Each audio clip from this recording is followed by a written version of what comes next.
What's going on, beautiful people? I know I'm starting to stream 20 minutes early because I seem to always start a little bit early, so I might as well keep it going.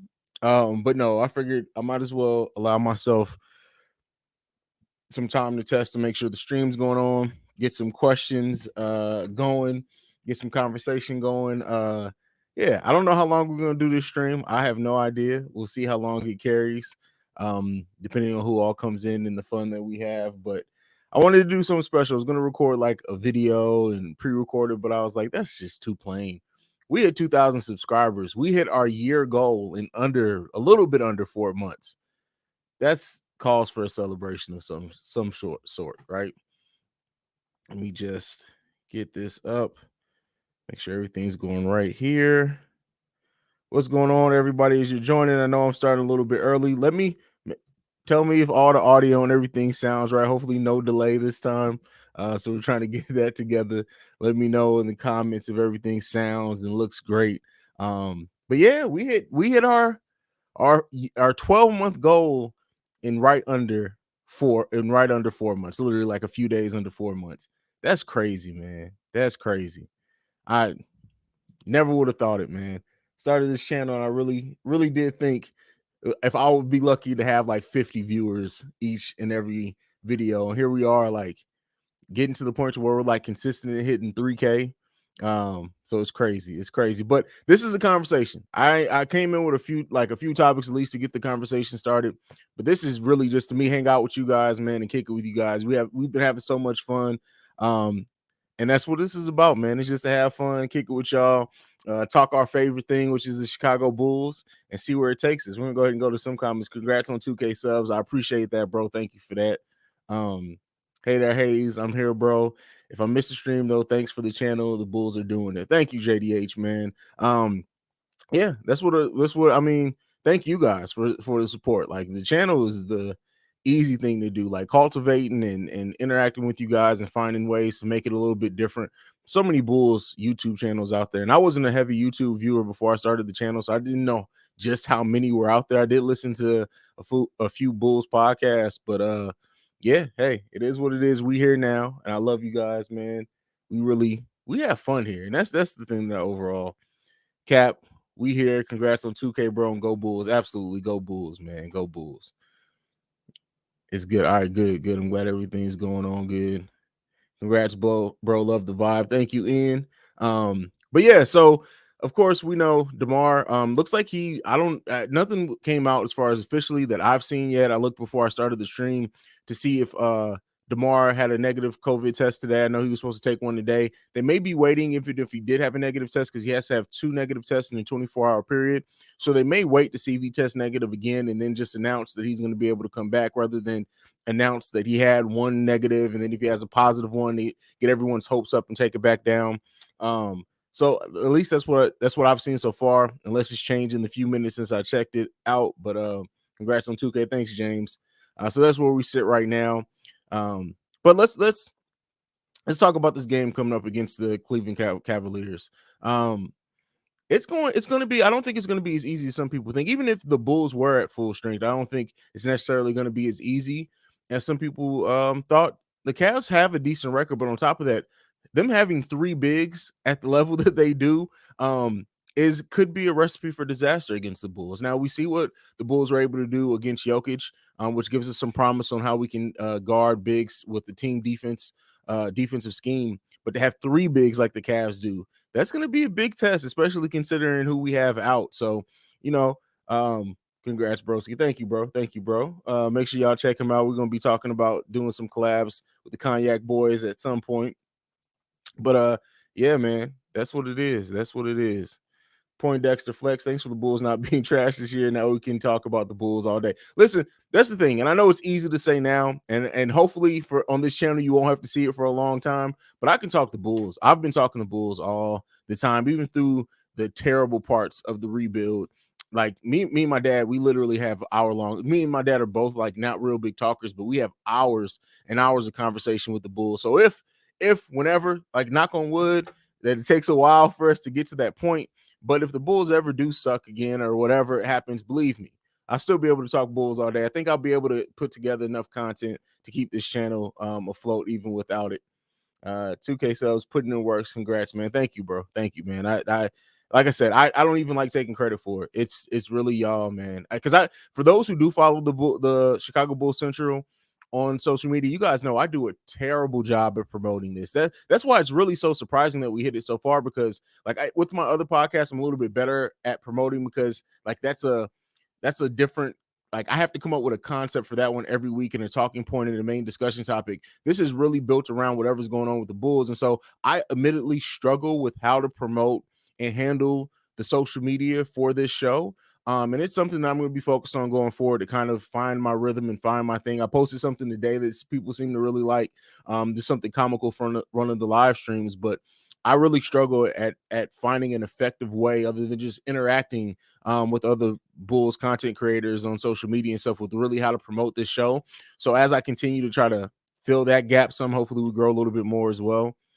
So yeah, it's yeah, I'm working on it, man. I'm working on it. But yeah, for those that follow me on social media for this channel, know that I don't post very often and it sucks. So I need to get better on that. That's admittedly where I'm falling short at. LeBron eats corn on the cup. Wow. Wow. I mean, I hate LeBron, so any LeBron slander is welcome here. Bulls are serious. They are very serious, very serious.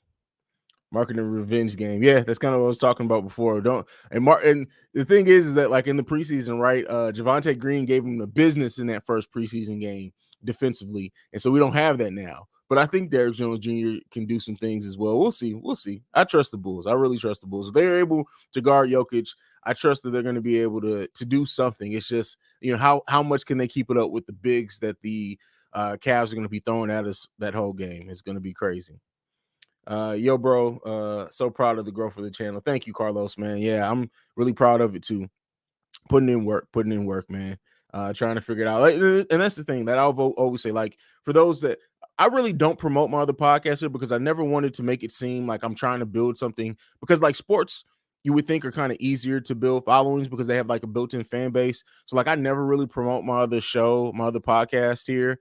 Just because I don't ever want it to seem disingenuous or like I'm trying to sell you guys something. But I will say I've had a YouTube channel for that podcast that I don't post consistently to, but I do some videos, and I even like did a short film and stuff. And it's been notoriously hard to really crack the algorithm. So when I started this, like I said before, I started the podcast as just a podcast. I didn't have any intention to do YouTube videos for Chicago Bulls Central. And after about my third episode of the podcast, because I have this camera and I have different sets, I was like, I might as well record the video. If nothing else, I can use it for promo. And there you go. The rest, I got to rapping, and that's how it happened. So yeah, that's how this channel came about. And it honestly pushes me, right? Because I've been podcasting for 4 years now, with my other podcasts. And so this being more YouTube focused and podcast focused has really pushed me to kind of to figure out a different way to go about things, a different workflow and everything. And so because of that, I really feel like, yeah, it's helped me sharpen my tools some, so to say. So yeah. Yes, sir. We coming. Absolutely. Absolutely. Are you mentally prepared for the Larry revenge game tomorrow night? Listen, if Larry has a big game, I don't, as long as the Bulls get a W, Larry can go off for 65 points. He can break the single game scoring record for all I care. The Bulls just need to get a W. That's all I care about. That's all I care about. Congrats. It's not content, it's personal. I appreciate that, Carmelo. I really do, man. I really do. I'm glad you guys enjoy, and especially for anyone who's like on live streams more, you guys know you've seen my sense of humor a little bit more than on the videos lately, on the live streams, because I enjoy talking shit. Like I grew up in a family, right? I'll open up and share some stuff with you guys. So I grew up in a family that all we do is talk shit to each other all day. That is our love language, right? That's how we show affection to each other. We literally talk shit to each other. So for those who don't know, like, my dad grew up in Chicago, but my dad's white. And so not that matters anything, but my mom, who's a fucking jokester, she used to call me and my siblings graham crackers. Like literally, she would talk shit to us when we do stuff that wasn't black, and she would call us graham crackers. So that's what I grew up with. That's who cracks jokes more than anybody. My grandmother's the same way. So like, yeah, we really talk shit in our family. So like when you see me in the live streams giving shit to people, that's because that's what I grew up doing. It's easy. It comes like second nature. The Cleveland game will be tough, but I still think we finish this week 2-1. Yeah, from your mouth to God's ears. And I really do think like I said before, the Bulls have the ability to beat anybody. Anybody. And so even with what they showed last night with being down, the players that they were down, is that it shows the grit and determination of this team. But let's not even taking that out of consideration. What we're seeing from Zach LaVine, what he did in that third quarter to say, hey, I got this. Don't even worry about it. You guys execute what you're going to execute. I'm going to score. Don't even worry. But like passing wise and just him being more calm in what he does, even when facing adversity, he does still have times where he reverts to old Zach LaVine, but it's been so much better. And then even him, he still has the times where he dribbles the ball off his foot and stuff, right? But that's even down considerably from other points in his, and let me know if my volume's high enough too, but other points in his Bulls tenure. LaVine is becoming such a complete player, learning things from Lonzo, learning things from DeMar and the veteran. I really think by the end of DeMar's tenure or the end of this contract, Zach is going to soak up so many of that veteran leadership from DeMar DeRozan that by then it's going to be like, wow, look at the player Zach LaVine turned himself into. The Bulls. Oh no, yeah, that is a bull. I was about to say, hopefully that's not a bear. The Bears stress me the hell out. Congrats, brother. Many more to come. Absolutely. We're going to keep it going, man. That's the thing. We're going to take this channel to where we can go. I missed the surprise live last night, but I'm not missing this one. Love the video. Thank you, Key Isaac Epps. That's why. Don't forget, 58 wins, right? That was your prediction. We're going to keep. I'm not going to forget that, bro. I think about that shit every single day because the video that I'm going to dedicate to you if the Bulls hit that number is going to be crazy, bro, because I'm going to be drinking my ass off. Rev, let's go. Absolutely, bro. We see you be on Demon Time. Also, listen, this is when I'm at my best as a creative, like especially with kids. My kids aren't here today, they're with their mom, but with my kids, I've gotten into the habit of like I create because I make short films. I'm a photographer. Like usually been a podcaster for a while. So usually when I have time to like focus on my work, it's always late at night after my kids go to sleep. So like live streaming after games is right in my wheelhouse because I'm up anyway. I'm usually up to about 1 a.m.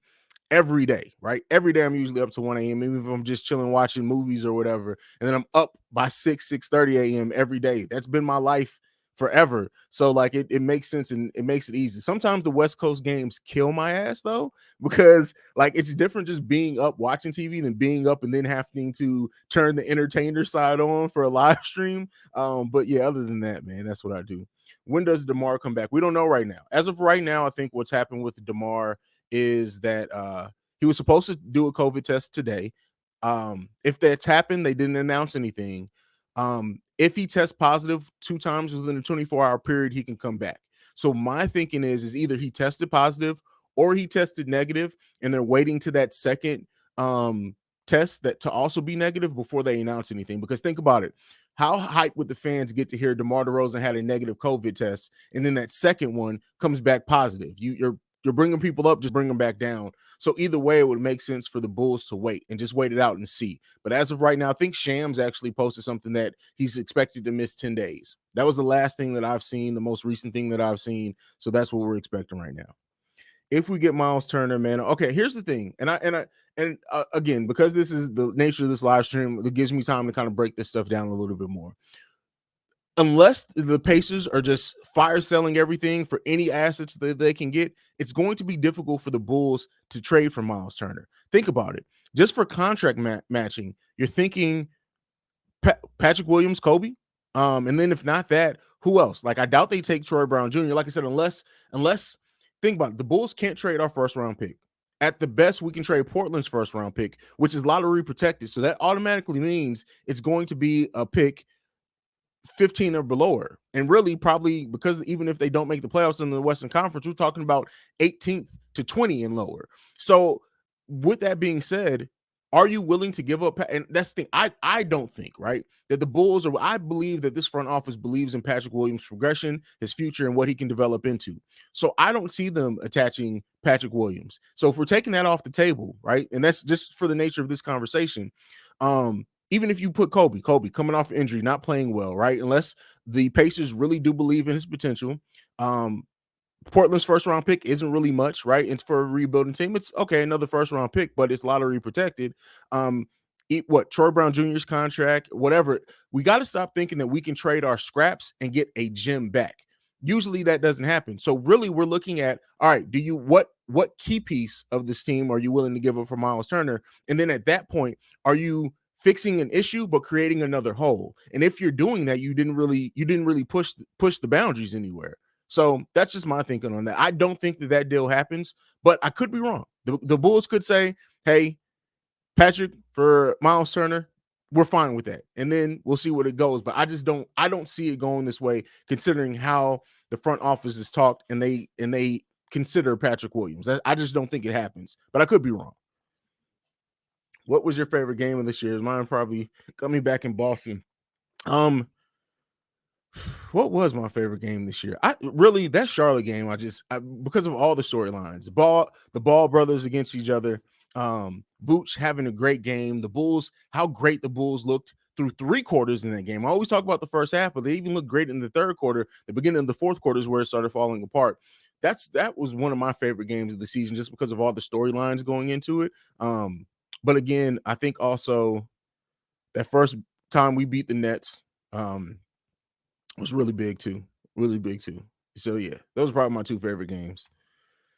I heard Patrick Williams might be able to return for the playoffs, but I think he should just well, no. I think if he can, so we're last I read was March. If he can come back. I don't think the Bulls or Billy Donovan start him. I even think he probably has a 10, 12, maybe at the most 15-minute cap, but that helps him get back in rhythm. If you can get him some reps, you do that. Now, once the playoffs start, if he's not playing well, he's on the end of that rotation, okay. But if you can get him some reps on the back end of the season, especially if the Bulls have some playoff seeding kind of locked up, get him those reps. Then if he can't contribute in playoffs, you can get him some playoff experience, even if it's a few minutes, 10, 12, 15 minutes a game, you do that too. You want that to continue to build him up. Again, I don't think you go right back to starting him or relying on him heavily, but if you can get him those type of reps towards the back end of the season without it completely messing up your chemistry, I think you do that for the longevity and development of Patrick Williams. That's what I think. Let me know what you guys think about that down below. Hope we do well against the Cavs. For someone got to step. Yeah, someone. But what have we seen so far? Somebody steps up every game. An unexpected person step. Now we also let an unexpected person from the other team usually go off every game against us too. But usually somebody steps up, and that's what we've seen. What we're seeing, even if it's not a back in the end bench player. Look at what Zoe did. Upping his scoring with DeMar being out. I think a lot of those things, and what I did like in seeing this last game is the Zoe having the ball in his hands more. With his intelligence, he can get more out of some players. So I somebody's going to step up for sure. Definitely. I'm looking forward to that video, and I hope and pray it happens. Hey, from your mouth to God's ears. Io. Yeah, let's talk about Io for a second. And this is something that I've talked about a little bit before here. And this is for everyone who's talking like with the Miles Turner's trade speculation, everything. If the Bulls add somebody with that contract and they end up wanting to re-sign them, right? You have to almost give up Io. And the reason why I say that is if Io keeps playing like this, somebody's going to offer him. And he doesn't. I say this in the last couple live streams because Io was a 2nd round pick. We don't have the restricted free agency to guard us or that we can match any deal. We don't have that. So at the end of this 2-year deal that Io is currently on, the Bulls have early bird rights, but it's not the same as full bird rights. And because of that, if a team offers, I think it's called a poison. Is that what the poison pill deal is?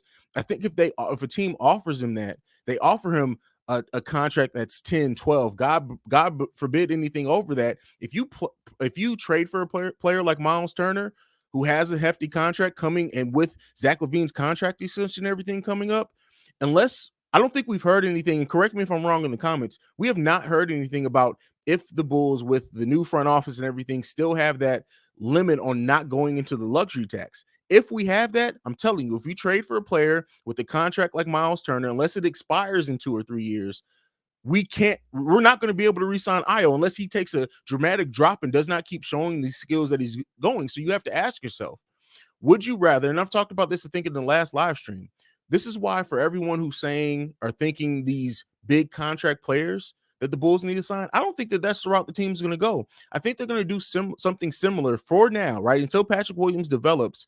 the same thing that they used to do with the backup point guard during the Derrick Rose era. When we had CJ Watson, Nate Robinson, DJ Augustine, all within what they spent like a year or two with the Bulls and then kind of rotated out. I think we're going to do that with the power forward. You find a veteran defending power forward who fills in the gap, and you keep them for a year or two if you can, and then you get another veteran who can fill that role and allows Patrick Williams to develop, allows a veteran to come in on this team. That's what I think that they're going to do, especially if you want to re-sign any of these younger players. And we don't have the ability to go into the luxury tax. If all those things happen, right? I know I just laid out a bunch of things, but if all those things happen and are still a factor, the Bulls are not going to trade for a 10, 12, $15 million a year player to fix our hole at power forward. I just don't see that happening. Like I said, so you got to think when you're talking about Miles Turner, a Sabonis, who else? Some of the other conversations, like it's different when it's a Harrison Barnes because his contract is going to be up by the time it's time to extend IO. That's different. So you can pay him $10, $12 million for the next 2 years. Then if IO demands a big contract, all right, we're fine. We can get a veteran.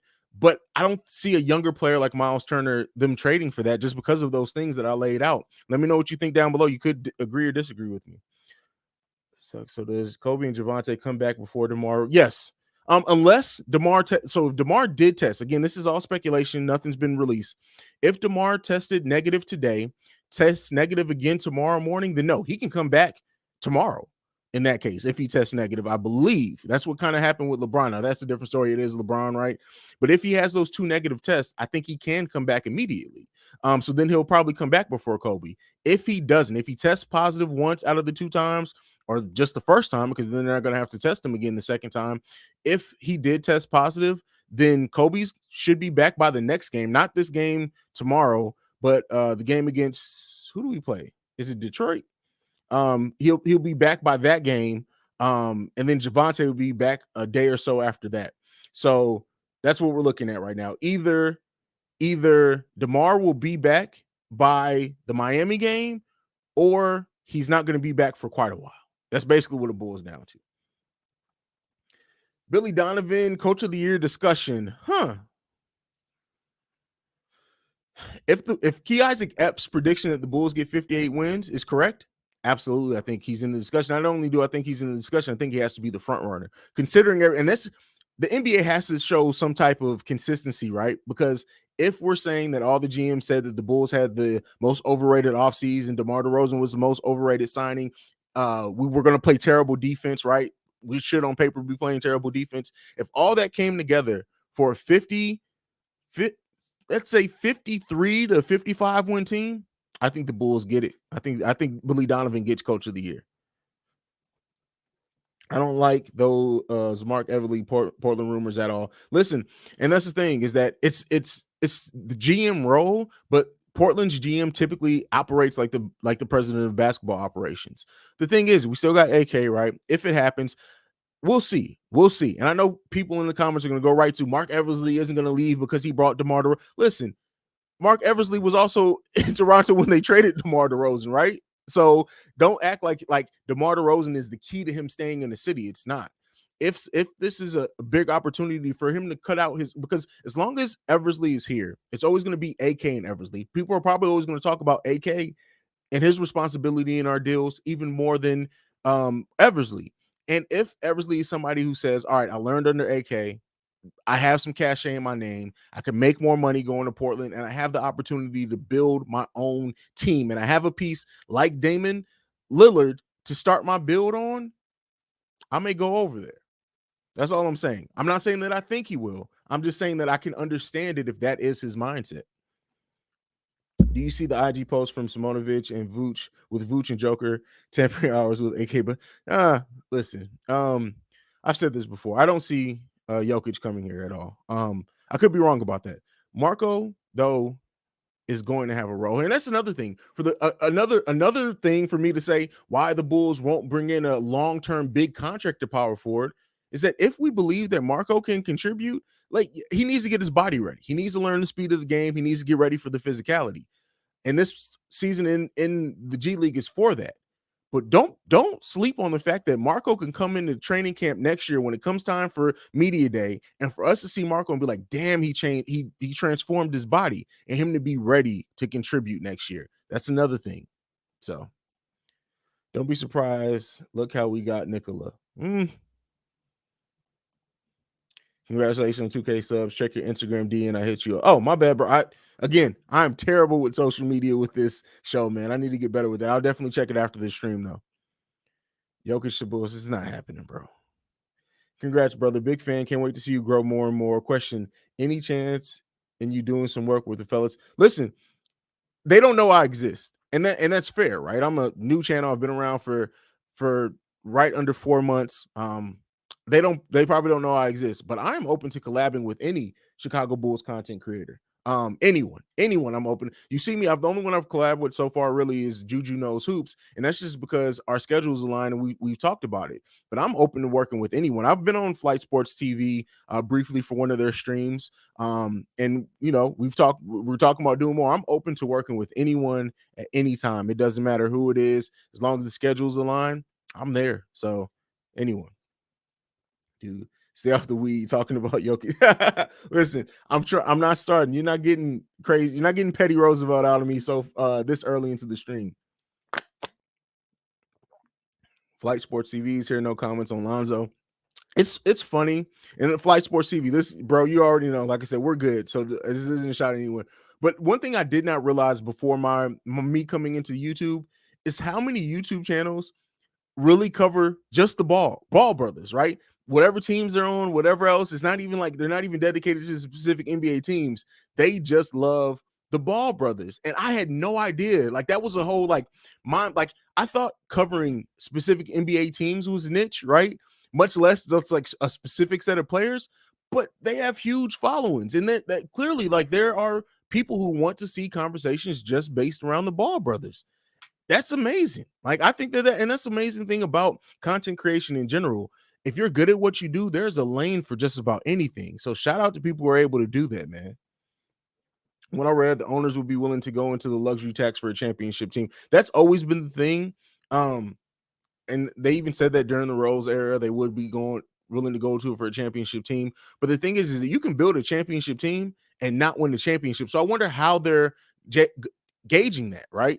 Are they gauging it just by the size of the names? Like, because technically, like, look at it like this: like that Detroit Pistons team was a championship team. People probably didn't expect it, but the way that they came together, it's just, I don't know. And then look at like the Lakers when they had Karl Malone and the Glove and Gary Payton.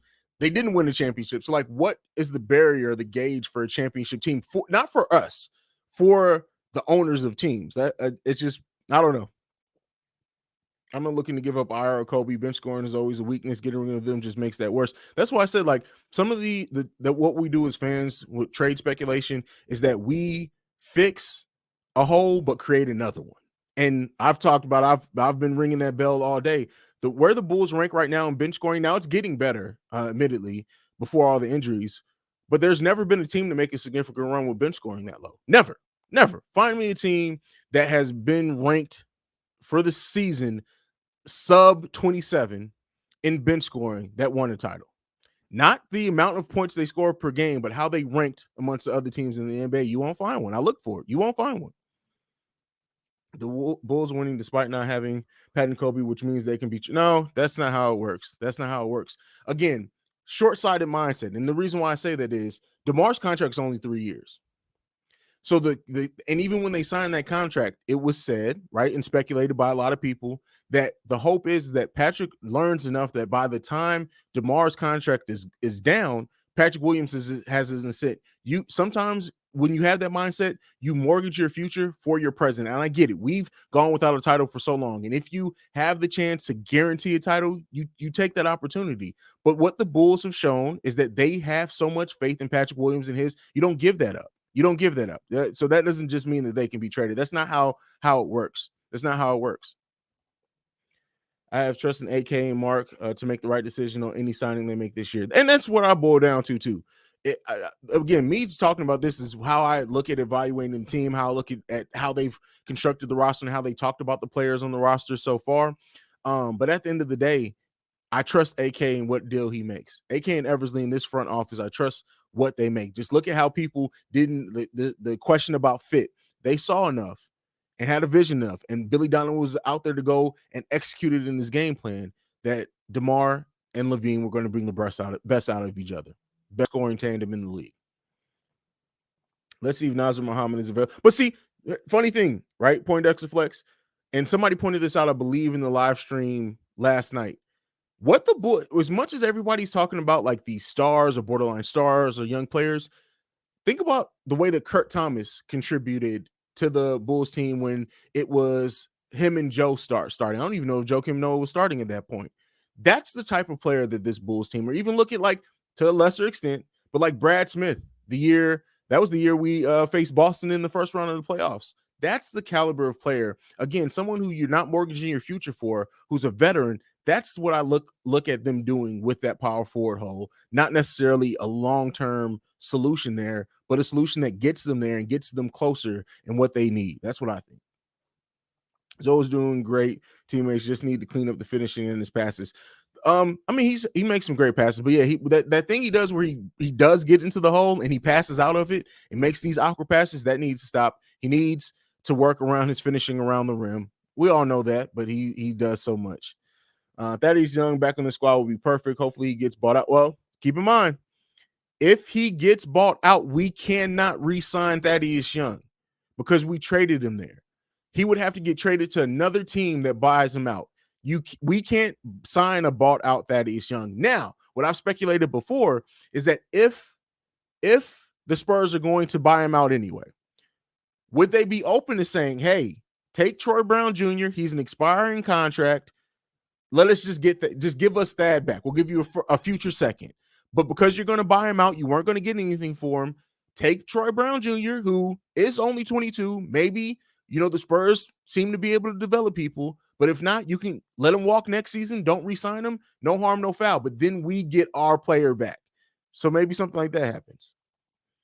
The better Rose era comp to our four stretch in the starting two. That whole cost us the window outside. No, that's not because again, keep in mind the difference is the Bulls needed a starting two, but even then, Bogans did contribute to Eastern Conference Finals run, right?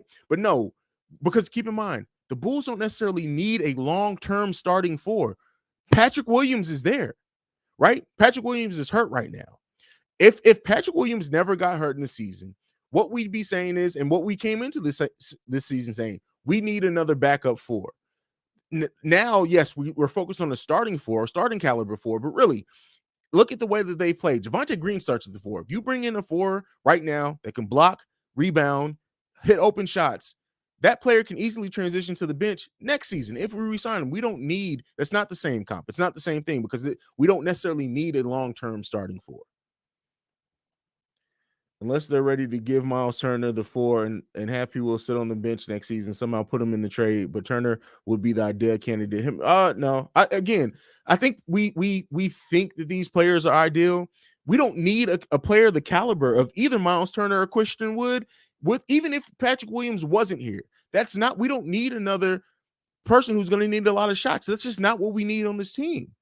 Yes, it'd be nice to have one, but we just really need, matter of fact, Javonte, somebody who plays the exact same way as Javonte Green, who's just 6'9", would be perfect. You don't need somebody who's going to take up a lot of shots and demand any type of calling for offense. That's not what we need. I think we've romanticized the idea of what we need at the four because we know that it's a hole, and of course we think about the best way to fill that hole, but that's not what this team needs at the four. Not saying make a rash move. A move just to make a move, but if you can make an improvement to put us over the top, the Bulls need to seriously. Yeah, I agree with that. Came to Chicago for Lonzo, stayed for Zach LaVine. Hey, shots out there. Dreamy Zach. Okay, all right. This is going in weird places. Hope the starters don't get injured until DeRozan comes back. That would be devastating. Listen, let's not. Come on, man. Let's not do that. Let's not talk about injuries. Please don't. We're lucky. Keep in mind, we really have only had 2 injuries. Patrick Williams, Zach LaVine's thumb. Patrick Williams, Alex Cruz. Everything else has been health and safety protocol. So no, we don't need to talk about that. If you had to bet money, what year would you realistically say the Bulls would win number 7? I literally was 6 months old the last. Um, Honestly, I think the Bulls, depending on what they do with the 4, can win the title this year. And I'm not backing down off that. My reason, peep the reasoning, right, is that I've said the Bulls can make an Eastern Conference Finals. This is following my stream of logic. The Bulls can make the Eastern Conference Finals. And because the Bulls have shown that they can play with anyone, though Philly, I know people are going to go to Philly, but guess what? They were in the back half of those games in every single game they played against Philly. They didn't win, but they were in those games down the stretch. I think that they have the ability, not that they're going to be a favorite, that they have the ability to beat anybody in the East. So they can theoretically make it to a finals. And if the Bulls and DeMar DeRozan get in the finals, they're going to make it interesting. I don't care if it's the Warriors. I don't care who it is. Now, again, they may not win, but they probably won't. They shouldn't be favored. Being fair and honest and objective before I let my fandom take over. But there's enough there. There's enough there. This squad has absolutely. That's what I was just saying. Robin Lopez will make a second stint with us. I don't know. I don't know about if he kind of fits what we need right now. I love him though as a player. I loved him while he was here. That's why I wanted the Bulls. Millsap would have been perfect. Even look at this. I don't know what LaMarcus Aldridge signed for, but he would have been perfect. Yeah. So, what do you think about Kobe and Pat for Sabonis? No, I've talked about that. No, I'm not doing that trade. What the rotation kind of has in regards to bench always has either Zach or DeMar in the lineup. Anyway, I'm not sure how important bench scoring is at this point. It seems bench D. No, our bench D is fine.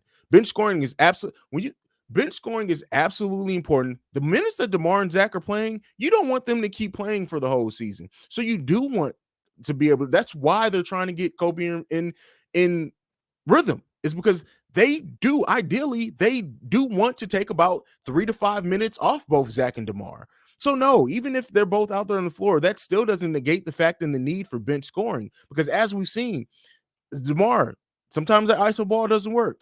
LaVine, you don't want him going back to doing the heavy carrying if you can avoid it. That doesn't negate the fact we have bench defense. That's not the thing. If you look at our bench defense has been fine since the preseason.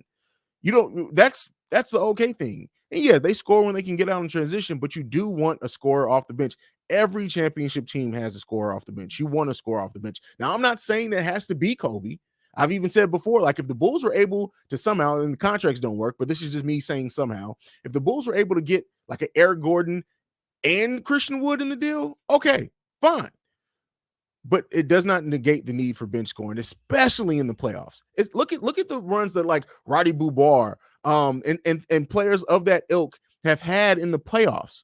Because guess what? Bench scoring is important, especially for a championship run.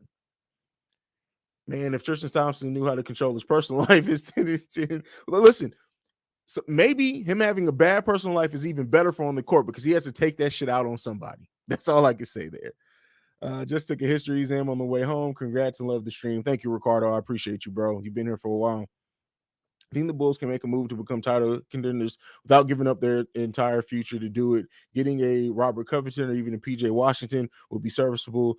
Exactly. And that's the thing that people, and I get it. It's natural. It's natural to think, especially when the team is doing this good and this close to contending, to think, okay, well, Patrick Williams had a down season. He's not really that much of a scorer either. So let's give him up on this. You got to keep in mind the future. Zach LaVine, yes, this championship window with DeMar and Caruso is 3 years, right? That's what they signed them for. That's 3 years. By the end of DeMar's deal, he may not be what he's being for us right now. But LaVine is signing a max contract with us, right? What, 5 years? So really, we want to be able to contend for that time. And having a player like Patrick Williams who can develop without having much pressure on him because of the players he's playing around, this is the perfect type of thing to cultivate Patrick Williams, to cultivate Ayo Dosunmu, even though he's showing now, but he still has room to grow. This is the perfect, you don't give up future for that because you want to extend your championship. Look how many teams by trading and trying to go for it all in right now. I'm not saying don't go for it, but you want to go for it reasonably. And because what the Bulls need, it'd be different if the Bulls were like a middling team, right? The fifth or sixth best team is like, oh, we need one more superstar. That's not what the Bulls need here. They have a very simple need at the 4 that's easy to get. There's so many players that could fill that hole without mortgaging your future. There'll be other buyout candidates, and that's where we'll need to look. I don't see a trade happening. Bulls are great this year and have a playing time hole. Exactly. That's kind of what I was just saying. I didn't even look at that comment before I said that. I already talked about this, the Bulls. It would have to be transcendent talent at this point. That I think that the Bulls, it doesn't matter what I'd be willing to do. I just don't see with the way that they've talked and everything about Patrick Williams. And then also, let's think about it this way too. Right now, Patrick Williams came off injury, had a terrible start to the season, has another major injury.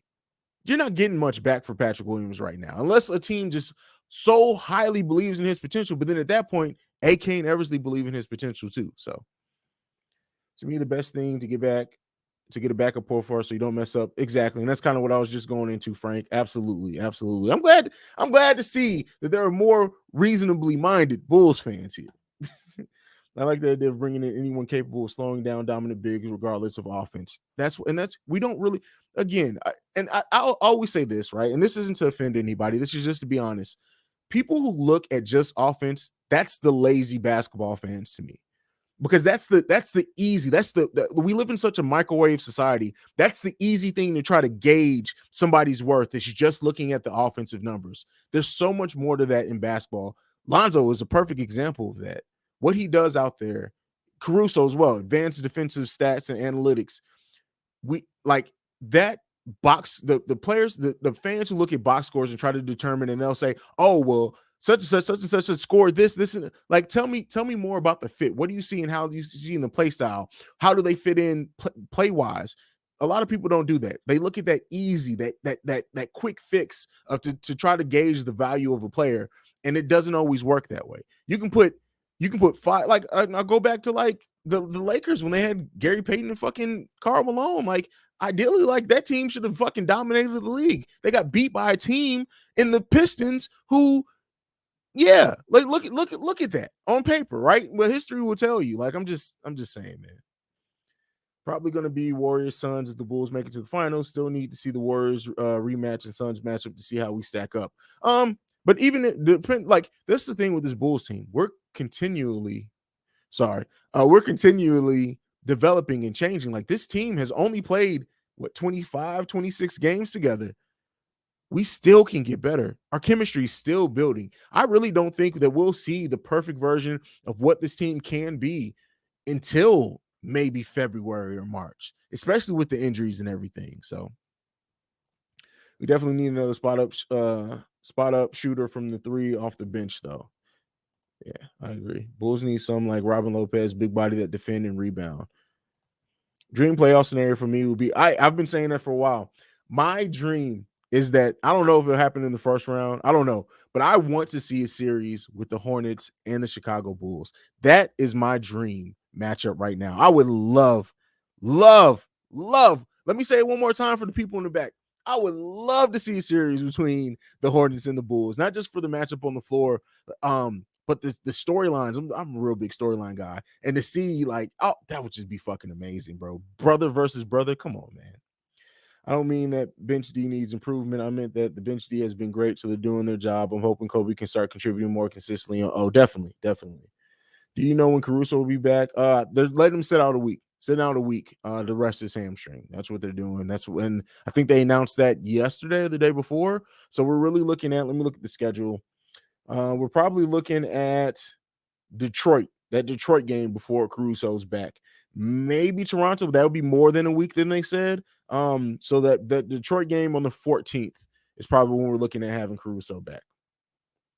Yeah. Hornets low-key, dark horse, they'll need more height, kind of like the Bulls, not gonna lie. Well, that's the thing. They have length. It's not always about height. It's more about length than it is height in the NBA right now. Because even like PJ Washington is only 6'7", but like people wouldn't say he's an undersized 4 nowadays because of his length. I think he has, can't remember what his wingspan is off the top of my head, but it's really more about length and size and what you can defend than it is about height nowadays. Because I fully can see the Bulls signing a 6'7", 6'8" small forward, but playing them at the 4 primarily to kind of fill that hole. I can see Billy Donovan and the Bulls doing that. Again, we don't need a floor spacer. We need somebody who can hit shots when they're open, but I don't think we need a floor spacer. I don't think Kevin Love actually, I think Kevin Love may be the worst possible scenario for the Bulls. Like, yeah, if you get him, if nobody else is there and he's a buyout candidate, he's the only one there, sure, sign him. The rebounding enough, his passing enough is going to open some stuff up as well. But I don't think we need a spacer, so to say. We need somebody who can shoot because they're going to get a lot of open shots on this team, but I don't know if Kevin Love's skill set is that. A Bulls championship team seems like such a dream. I'm mark my words. Anyone who wants to timestamp this, send it to me later, download the video, whatever. If the Bulls win a title this year, fuck it, whenever, as long as I have this channel, if the Bulls win a title, as long as I'm alive, I'm going to do a live stream with my shirt off and get the Bulls tattooed somewhere on my body while I'm talking to you motherfuckers. That mark my words. When the Bulls win a title, I will do that.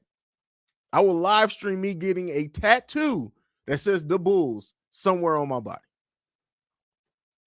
What do you think about that? He's young, feeling like he would be perfect. But again, it's really difficult for the Bulls to get that young back. If he's bought out, we can't sign him just because of NBA rules. We cannot sign him if he's bought out.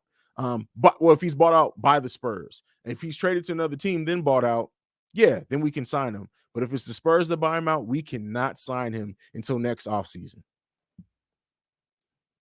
We only have Lonzo as a ball handler now, AC and Kobe being out. Don't forget DeMar too. DeMar being out as well. But I mean, Vooch can do something. LaVine, look at what he did yesterday. Like, no, we have other people who can handle the ball, especially with Io being there too. We have other ball handlers, especially because you don't need to rely on them the full game. You just need them to be able to ball handle at times. We have that covered. I don't really think that's an issue. Well, that team was hurt. Still. I think you're talking about the Lakers team. Still, the type that stick their nose up at players whose name they don't know. Who? I must have missed something in the chat. I'm not sure who you're talking about there. I love that what we get from Javante's versatility, being able to defend all the way to the four at times, not to mention his energy and off. And that's the thing. Javonte Green, even when we do get a four, Patrick Williams comes back and he loses that starter position, Javonte Green is going to give us the same thing whether he's starting. And that's why in my ranking the Bulls trade what did I title the video? I ranked all the teams' trade assets, and I wouldn't be surprised if the Bulls include Javonte Green in the deal. And I know that's not going to be a pop, especially with Derrick Jones Jr. playing better. I wouldn't be surprised, but I hope it doesn't because I love Javonte on this team. By the way, I doubt that playoff scenario can happen, but that 58 wins, that's going to happen. Damn it. Oh, man. What up, Hayes? That addiction is real, my dude. Just kidding. Shut up. What's up, Anthony? Ben Martin, Bulls versus Knicks would be great. Man, listen. That shit would be stressful as fuck, too, but it would be good. I know Zach LaVine is a star. Do you think LaVine could be a top 10 star in this league? He has the ability. Like, look LaVine, and it may not be, and I hate it. It may not be until we go on a playoff run that, especially with us not having a bunch of nationally televised games, LaVine may be the most complete shooting guard in the league right now. And I don't say that lightly. Like his improvements on defense, he may very well be. Of course, we need to see it maintained over the course of the season, but absolutely. And so, yeah, I definitely think LaVine can be. I don't know about a top 10 star. I'd have to look at a list of rankings, but he's definitely has that potential to be a superstar in this league. Knicks are going to make the playoff. Damn, Anthony, shit. What up, JT Mac? What up, bro? You don't need to give up all of your young players and assets to become a championship team. Bucks had their core of PJ. True. You need to find exactly, and that's what I was saying, Jonathan Washington Jr. Absolutely, bro. We some fans get so caught up in the names. Who can we get that can score 15 and 8? That's not necessarily what we need to get to that next level. I do not want Kevin Love. Keep Kevin Love far the fuck away from my team. Indiana Pacers are putting Sabonis on the trade box. No, because I think we'd have to give up too much for that. Like I said, that was Hawks fan. That was like the first conversation we had earlier in the stream. So I don't mean to cut your question short. But we kind of already talked about that. But unless they're willing to just take our scraps, I think what we would have to give up is too much. That's what I think. Um, bro, keep in mind what LaVine wants, he'll get. We gotta wait and see. Yeah, I mean, but LaVine is also reasonable. So LaVine isn't Hollywood as fuck. So yeah. Thank you for your dedication to this theme. Thank you, D Greatest. Yeah, this is listen. Before I started this channel, I've said it on before live stream. My family's motto, not just my motto. I mean, my dad, my grandfather, rest like everything. God, family, and the Chicago Bulls. That's the hierarchy in this family. So absolutely, bro. Absolutely. Not gonna lie, I wanted Millsap, PJ Tucker, and Shy, Eric Gordon so bad. Yeah, for sure. For sure. We need a banger, Tristan Thompson. How you gonna come and say the team ceiling is conference final? I also believe they can get further. Doesn't that mean you think the finals? No, because again, the ceiling is, to me, when I say ceiling, I say that this is what the team can make in Eastern Conference Finals for sure. That's no doubt. It would take a few other things, right? It takes chance. So the ceiling part of it is the Eastern Conference Finals with some chance and some matchups and things like that. They can get much further than that. But just as a base, looking at the team, looking at how they play, I think the ceiling is the Eastern Conference Finals. I just think that they can get further than that, depending on some other things that happen. We see it happen every day. Every year, I should say, not every day. Ricardo Cap. I don't know what you're talking about with that. LOL. Okay, Drew, you mad, bro, with that bull? Hey, I'm telling you. Oh, I'm getting a Bulls tattoo regardless. Like, best believe I'm getting a Bulls tattoo at some point. This was almost a Bulls tattoo. That's Il Fratelli. That's Italian for the brothers, but that was almost a Bulls tattoo. But if the Bulls win a title, you goddamn right I'm getting a Bulls tattoo. Fuck that. That's happening. You see how methodical and intelligent. Listen, bro, Zach is on another level. And the thing is that because of DeMar, right, and how he's been playing in the fourth, I really don't think we've had to see, like, Zach hasn't had to unleash it too much. This next 3 games or however long DeMar ends up being out is going to be highly interesting to see how Zach responds to not having his scoring mate like a DeMar DeRozan. Love this Bulls channel. You don't give a fuck what you say, and it'd be facts. Hey, I'll tell you what. One thing that I promise you guys are always going to get from me on this channel is my honest truth.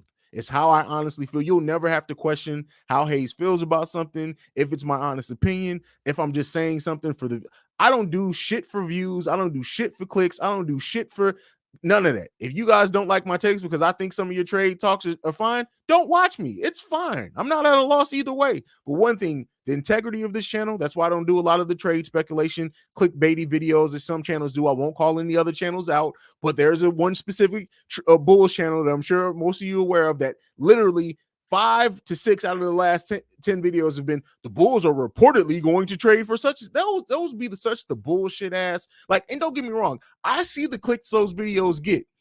I want some of that, but I don't want it to lose. I don't want to lose the integrity of the channel by doing shit like that. And, I mean, maybe you don't, like, because they have a super big amount of subscribers. But to me, all that shit is bullshit. When people constantly, every week, they have 3 different videos. Oh, the Bulls are reportedly going to trade for Miles Turner. Oh, the Bulls are trading for Harrison Barnes. And none of that shit comes true.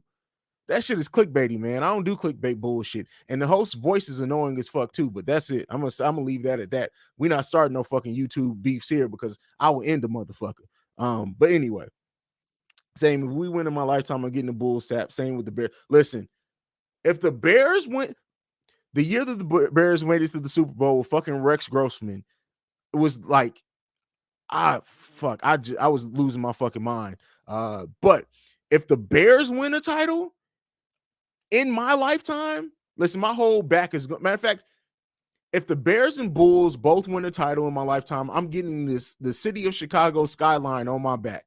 That's what I'm getting.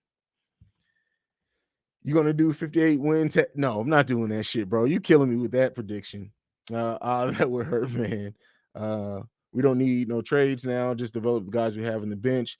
We have a nice bench. They're getting better with the chemistry. It's growing. Finals, Bulls marching and roaring. Listen, the Bulls are gonna bring somebody in. It's just how they go in about it is what's up for talking. Yes, on LaVine, absolutely. LaVine is that dude. I sure hope not, man. He's so much fun to watch out there. Yeah, I think that's about my comments about Javonte. I'm just saying I wouldn't be surprised. I don't want them to do that. SB Talk Sports. I appreciate you, bro. See red all day long, man. We need to collab at some point. Anthony, again, this team is perfect the way. I wouldn't say perfect, bro. Like, I get it. And you know, we're in the comments. I talk to you a lot. I get what you're getting at with that. I know you love this team, but no, we do need to bring someone in. Now, I can agree with you that you're saying you would like to see the Bulls go a different route than trading and just adding to this thing. And I completely agree, and I can see where you're coming from with that. But somebody else is coming in at some point. We do need something. It's taking me this long, but I have finally accepted that we won the. Oh, absolutely. Keep in mind, the only piece that we have left from the Jimmy Butler trade is Zach LaVine, and it was worth every fucking penny of it.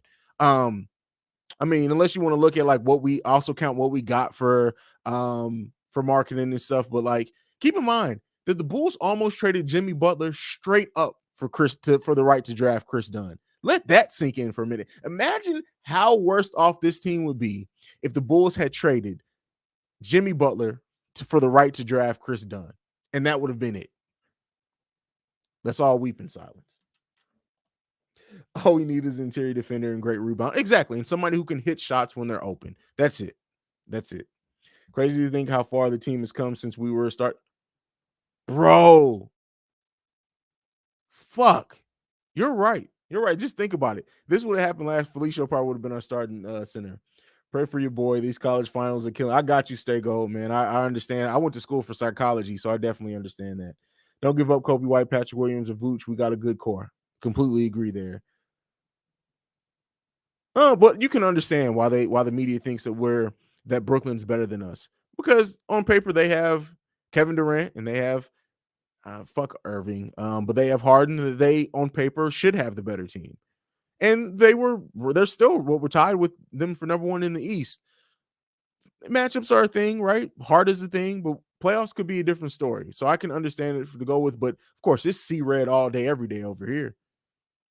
Do you think the Bulls are stray away from ISO closer to the I think so. I think that we're seeing them get like the ISO thing, especially with DeMar, is that DeMar can get to the free throw line, which at a time where you can't hold on the leads or you're losing the lead, getting to the free throw line is easy points, easy baskets. Zach can do that as well too.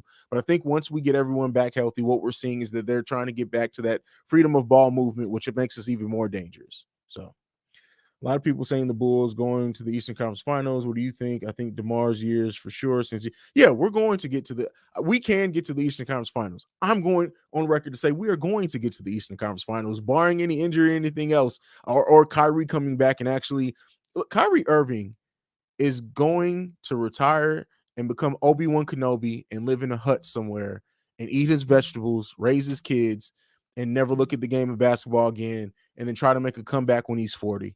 That's what's going to happen with Kyrie Irving. Absolutely one piece away. The fact that the Bulls are not Hollywood as fuck. Exactly. That Hollywood is fuck. Don't get me wrong. If Jimmy Butler would have stayed here, we all would have loved him. But looking like how much of a diva Jimmy Butler has become over his career, I'm glad that we didn't have to go through that. God, family, and the Chicago Bulls. Absolutely. This team is only getting better as we speak, and that's with 5 guys out of the lineup. When they come back, championship is on its way. From your mouth to God's ears, bro. I like getting Bagley. He has size and athleticism. Has been a great stretch big with solid defense.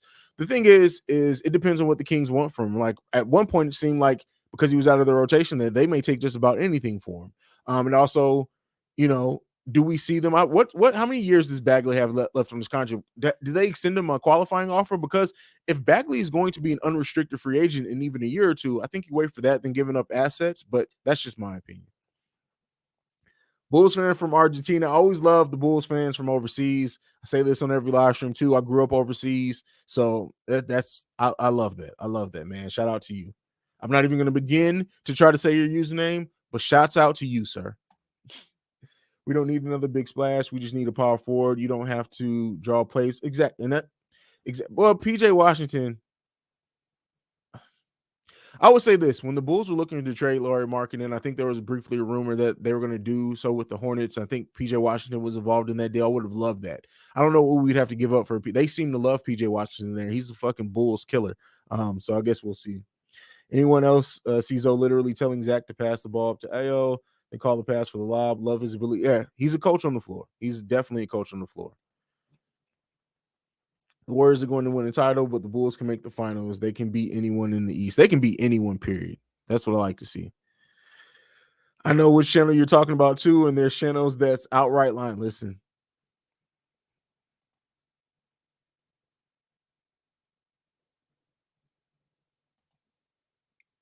Oh shit. We're gonna move right along. I'm getting the Bulls tat if we win. Absolutely, me too. Me too.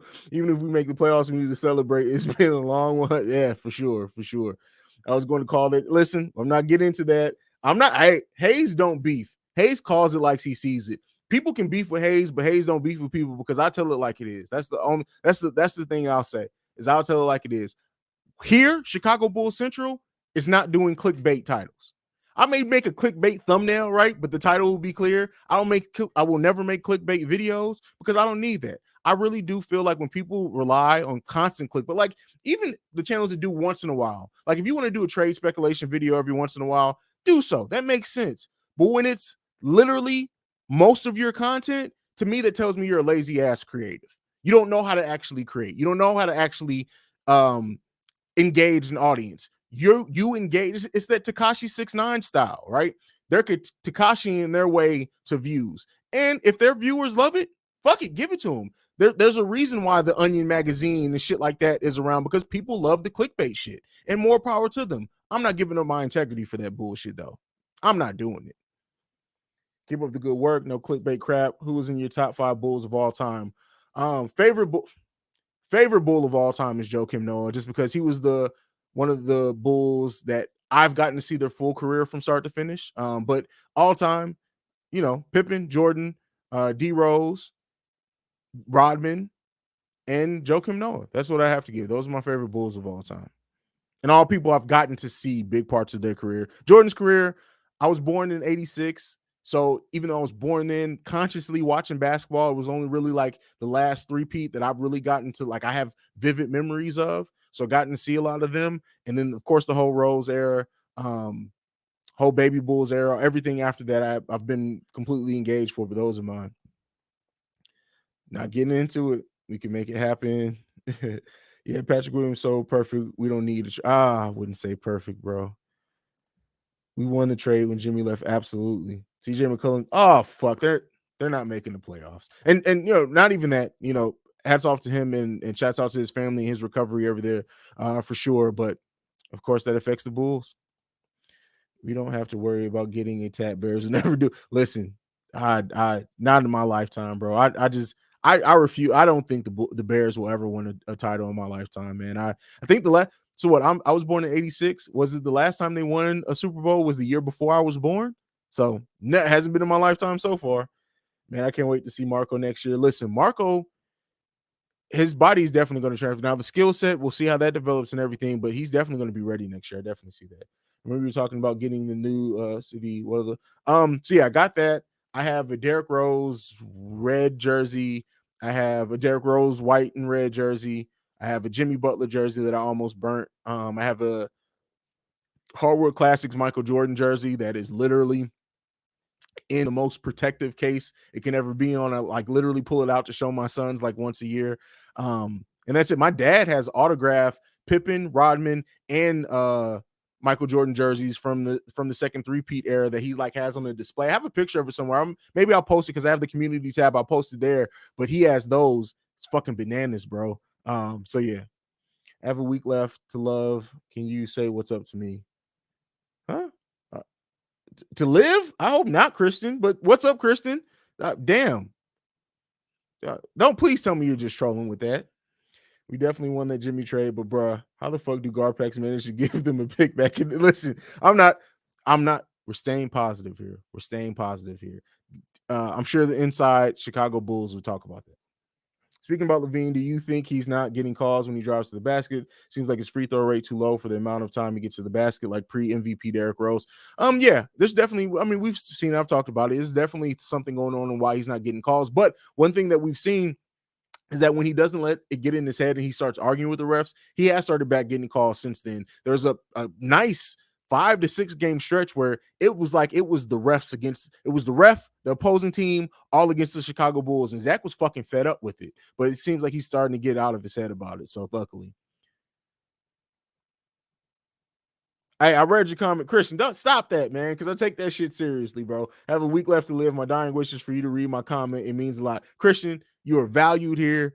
Thank you for being a part of the Chicago Bulls Central, but you ain't got to troll me like that, bro. I'm not gonna lie, I only peep the Chicago games because of my GOAT Caruso, but after looking at the full roster, I'm fully invested in where this team goes. Well, welcome to have you, Uncaged Wolf. I'm somebody who like bandwagon fans, and I know that term's derogative, but fans that come aboard your team because of their favorite player, because you start winning, it's all a part of sports. The key thing is that you came in for Caruso and you're staying because you enjoy the team. You're very welcome. You're very welcome. Nets earned their win against the Mavericks tonight, but well, dethrone them soon enough, especially when they're at full strength again. From your mouth to God's ears. I don't know what's going on here.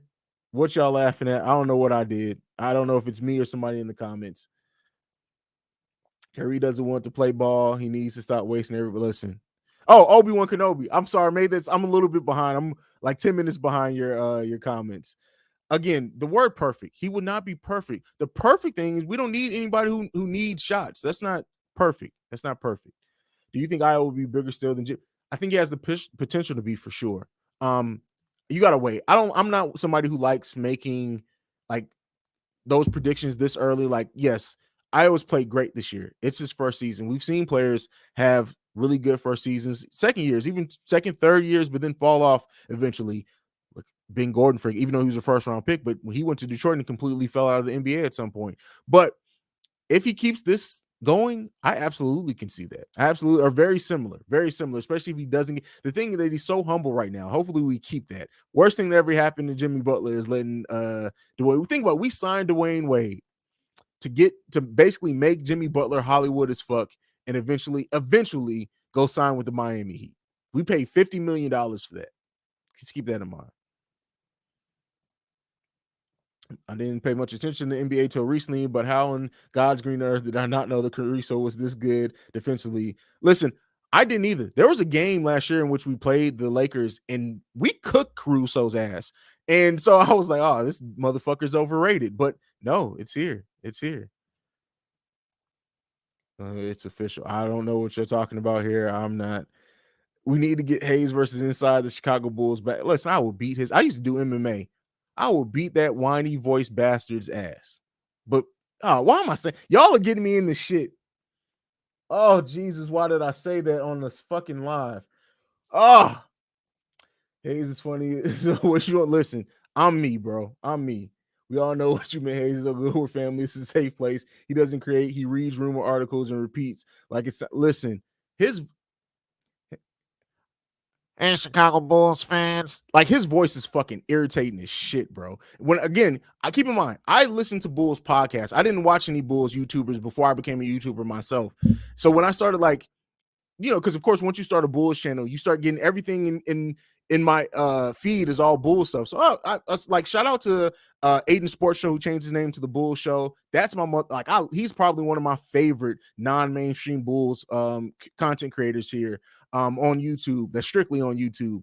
But I found the channel that should not be spoken of, and I was like, really, this motherfucker?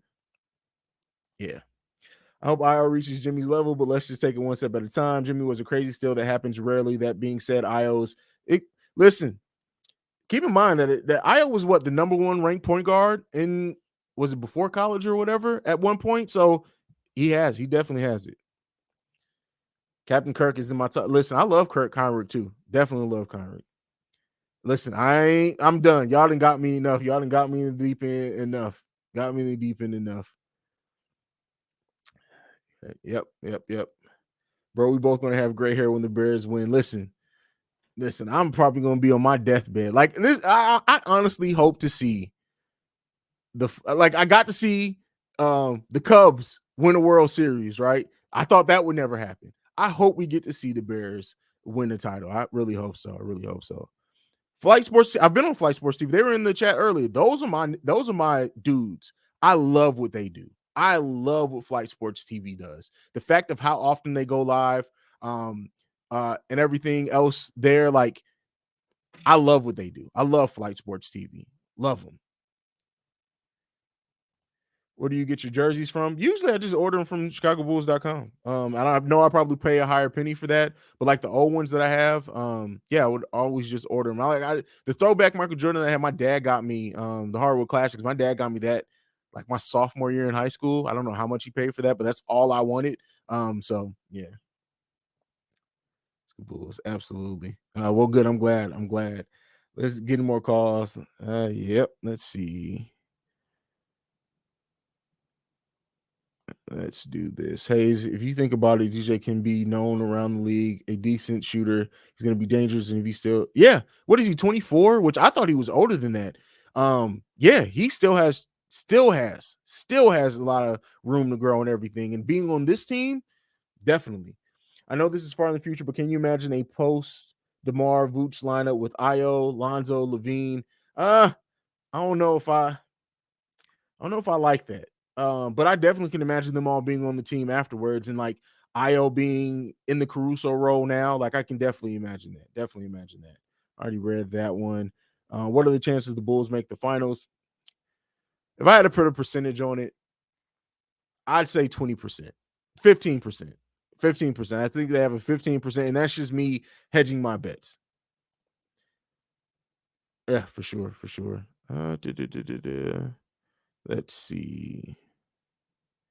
I'm just skipping a little before. I'm just gonna let that speak for itself. Petty Roosevelt has made it. You got me. Y'all got me to do it. I was trying to keep Petty Roosevelt from showing up, but Petty Roosevelt showed up, man. Listen, this is what I'll say. Listen, I don't do internet beefs because I'll pull up. But no, really, at the end of the day, this is what I'll say. And I'm gonna look directly in the camera when I say this. Hold on. There can't be no beef because that motherfucker doesn't create content as good as me. That's it. That's it. There's no beef. I don't punch down. So there'll never be any beef because I'm always gonna be better. You see? Hold on. Let me move this. King Hayes. That's my face. I don't do beef. I don't do beef. Never will, never have.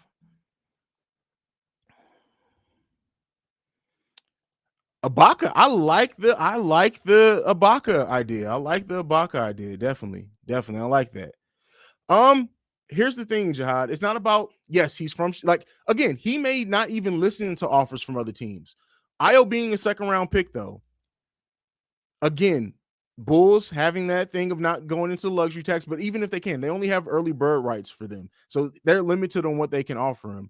Another team can come in and offer him, if he keeps playing this well, way more than the Bulls can. Now, he's from Chicago, right? Him saying in that last press conference, no, I'm from Chicago, and standing on that. Of course, we like to think that he's going to stay here because he loves the team. But again, we've seen it. Money talks. Money talks. That's all I can say. Are you concerned with Vooch up and down play on? No, I'm not, because we've won more games than we're not even with his play. You and Windy City Breeze channel, who I pay the most attention to, y'all just be on at the same time. So I bounce back and forth. You interact a little more. So I've been here more. Shout out. And Windy City Breeze is dope. Like, and I think the next question up is this: how do you feel about Windy City Breeze? Listen, Windy City Breeze is the Chicago Bulls Chicago team's content channel on YouTube. They're it. That's what they do, and they're probably the best at it. They have the best setup for it, the most consistent. I love Windy City Breeze. Like, you will never hear me say anything bad about them. I would love to work with them at some point. Again, they probably don't know I fucking exist, but I love Windy City Breeze. Love them. One of the reasons when I didn't, because I used to not go live, right? I put it, for if you're just new here, I put it in my community tab, and I'll let everyone vote. 90% that they wanted me to do live streams. But when I started this channel, the reasons why I didn't do live streams after games was because of Windy City Breeze, because I felt like there was already a channel doing it at a great level. So I didn't want to step on any toes. But yeah, I love what they do. Love what they do. Well, dang, I just think back to the Celtics series and the D Rose rookie season. If we had him, we would have won. Luol Deng is definitely under. Oh yeah, like again, they asked me to pick my favorite 5 Bulls, but if you gave me a top 10 Bulls or to fill out a roster of just former Bulls player, Luol Deng is absolutely on that list. You see the trolling on Twitter after the Bulls beating. Oh, always. I always see that shit. on these Bulls channels I watch is the Windy City Breeze, Bull Central, Locked on Bulls, and Hayes. That's about all that I watched too. I didn't know about Bull Central before I got on YouTube. He's dope. I love what he does. Windy City Breeze, I just talked about. Locked on Bulls, the Bulls beat, Ball on Sports. Those were the Bulls podcasts that's all. That was my Bulls content sphere. Like that's all I listened to. The Bulls beat, I was listening the first edition of the Bulls beat because I used to work overnight at a hospital. This is years and years ago. It's got to be like 10 plus years ago. The Bulls Beat was the first podcast I think I ever found. No, it was a Heroes. If you guys remember the TV show Heroes, I found that's what got me into podcasting. And then I was like, I wonder what else is out here on this podcast thing. Love the Bulls. I found the Bulls Beat, and then the rest is history after that. You guys are underrating Patrick Dude as a monster. Come on. I love you, Anthony, but I got you. What do you think about how every time the Bulls win, the mainstream media only talks about the mistakes? Yeah, it definitely is irritating. But at this point, I've said it before. I'm somebody who I have a big chip on my shoulder. I love being the underdog. So it is what it is, man. It is what it is. It is what it is. I appreciate that, Take-Zo. Flight, my boy, too. Oh, shit. You gang, we need to collab soon, my boy. Absolutely. I'm down to collab with anyone. And Flight Sports is those are my guys, man. Now, last night was a classic when you said that dude was in the basement with lube is when I knew that bourbon kicked in. Oh shit. Yeah, man, listen, that motherfucker pissed me off. He called me at the right time, at the right night. I wasn't even supposed to be live streaming. The stream had been good. The chat had been good. Then he came in here with that trolling bullshit. Can't nobody out troll me, bro. Petty Roosevelt had to come get in that ass. Let's see what else. You're right about money talks and with IO. I'm just confident Acme gets ish done. I mean, yeah, and Acme we trust. Definitely. I'm glad you reached your sub goal this year. What's your sub goal for next year? I don't know. The sky's the limit. Like I can't believe that I hit my year goal in 4 months. But I mean, at the end of the day, as long as you guys are enjoying it at this point now, I do this for fun, right? Yeah, what comes with YouTube and having a big channel is all cool. But at the end of the day, I have a great career, so I'm not looking to like turn this into a full-time job or anything. But I'm just glad that I get to have conversations with other Bulls fans, and we're building a community. That's what I love the most about this. That's what the most I love about this. Oh my God, if Prime Luol Deng was on this team, man, listen. And we forget sometimes how much of a beast Luau was defensively, man. That dude, and he started playing the four. Luau would honestly, considering how the NBA has changed, he would be almost the perfect four on the team and a good guy for Patrick Williams to learn behind.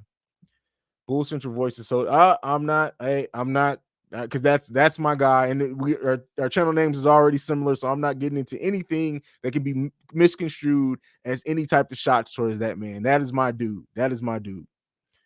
I remember the Bulls beat is back. Like they're actually back now, and Doug Tonis is doing it. It's now a 3-headed monster show, but it's back. They don't drop episodes consistently, which sucks because I remember when Doug Tonis was like the epitome of Bulls podcasting. Like he released like 3 or 4 episodes a week at times, at a time where almost every other podcast was literally just weekly. This was, like I said, 10 plus years ago. Bulls Beat was literally the shit. I'm a little cool with Windy City Breeze. I can get you plugged in, probably no guarantees. Hey, I'm down for anything, Ricky. I appreciate. I'm just noticing that's you, Ricky Fontaine. You changed your Avi. Like I thought you were somebody new. I look at the Avi first. So yeah. Where do you rank the Bulls amongst all the other teams? I mean, I'm going to focus on the East, right? I'm not going to get into like the Bulls. They're easily top 3 in the East, like on any given night. And I think we're going to win the Eastern Conference Finals. That's for sure. Here you go with Patrick Williams again, Anthony. Come on, man. You're killing me. Think we're going to have problems against Cleveland's defense tomorrow without DeMar. I think we can show. Cleveland is going to be a tough game. It's going to be a tough game, Kristen. Absolutely. It's going to be a tough game. Like I said early in the stream, just because of the bigs and their rotation down low and everything is going to be a hard rebounding night for the Bulls. It's going to be a hard matchup night for the Bulls. But the thing is, especially if Lonzo's hitting the shots, if Vooch has a big game, a more efficient game. I know he scored 20 points, but if he has a more efficiently scoring game, because one thing that while the Cavs do have a nice big man rotation. Yeah, Jared Allen is a solid defender. We already know Laurie can be at times. Mobley's a rookie. I expect Vooch to be able to take advantage of sometimes down there. Matty, congrats on 2K. I appreciate that, bro. Appreciate that. You and Bull Central, my favorite Bulls YouTubers, keep doing your thing. I appreciate that, MM1. I appreciate that a lot, man. Ernie said the Bulls are going to the Eastern Conference. Hey, from his mouth to God ears. I prefer that the national media. Exactly. I love it. Like I hated it at the beginning of the season because I believe so much in what this Bulls team could do. Once they started playing the way that they've been playing, at this point, I don't even care. Keep hating, keep denying, whatever it is.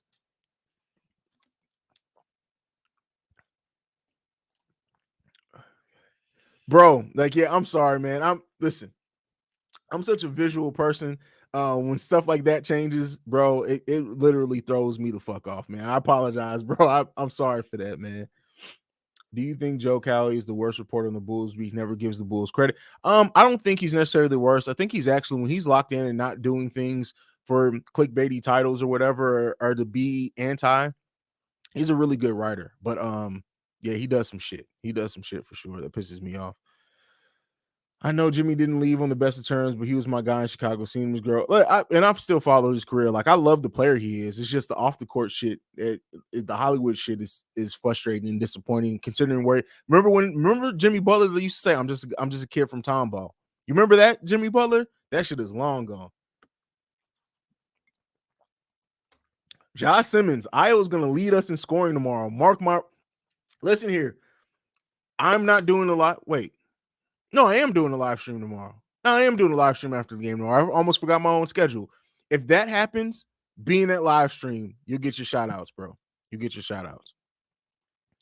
Vooch seems to have his confidence back regardless of whether and that's the thing. And again, those fans that just look at the box score or whatever, they miss sometimes just how great he is. Like, he is a really good player, and what he does, even when his shot isn't falling. Vooch is good. I love having Vooch on this team. I know you disagree with the narrative that Lonzo needs to score more, bro, but it's so much easier when he plays like how he did last night, especially without DeMar. I think we need a solid 15. Well, I don't disagree that.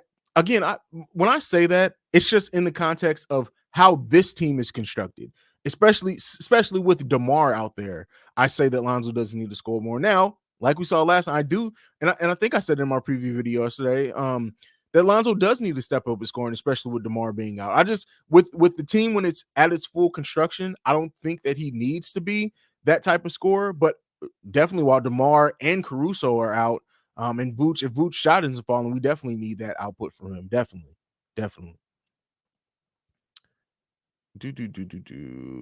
Hold on. I missed something. Waiting on more Derrick Jones Jr. posters. I feel that. That Rachel Nichols shit. No. No, he won't. Zach LaVine, he's serious. He doesn't take enough shots. I don't know why some Bulls fans say when a rumor come out as a team trading their best players, we say we need to go after them. Man, listen, and I get it. You want to improve the team, but some of the trades, like, it'll literally be like back when it was Ben Simmons. We should trade Kobe White for Ben Simmons. Like, what in what fucking world do you think that they are gonna even, like? Come on, man. Like, and every fans of every team do this, right? This is not exclusive to Bulls fans. Fans of every team do this, but they think that we can trade our scraps and get a gem for it. That just doesn't happen. It doesn't happen. This is a comp I like. Mark _20.